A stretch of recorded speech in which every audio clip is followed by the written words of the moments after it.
Isang linggo na lang mga idol at masasaksihan na natin na lumaban muli ang ating nag-iisang pambansang kamao Manny Pacquiao kontra sa kampiyon na si Mario Barrios. Dahil po dito mga idol, balikan po natin ang mga komento ng mga kilalang personalidad sa boxing. Unahin po natin itong si Juan Manuel Marquez, isa sa mortal na kalaban ni Pacquiao sa boxing. Ayon kay Marquez mga idol, napakadelikado daw talaga ng laban na ito para kay Pacquiao dahil sa edad dito na 46 years old. Pero naniniwala pa rin si Marquez mga idol na magtatagumpay si Pacquiao at maging world champion ulit. Ayon naman sa long time promoter ni Pacquiao noon mga idol na si Bob Arum, wala daw siyang sasabihin na negative kay Pacquiao dahil napakabuting tao daw talaga ni Pacquiao. Napakalaking bagay daw talaga ni Pacquiao sa kanya at sa kanyang kumpanya na Top Rank. Subalit hindi daw niya maitatago ang pag-alala kay Pacquiao. Bakit pa daw babalik si Pacquiao at kalabanin ang malakas na kampiyon na si Mario Barrios? Pero sa huli sinabi ni Bob Arum mga idol na sana okay lang si Pacquiao pagkatapos ng laban.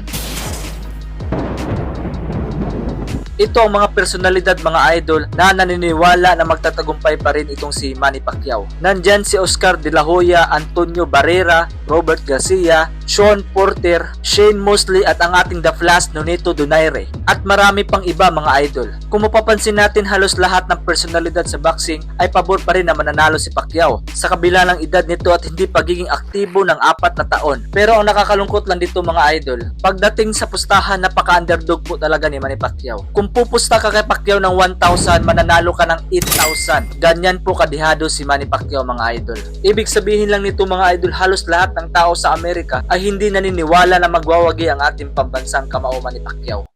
Kaya naman ano ang masasabi niyo dito mga idol?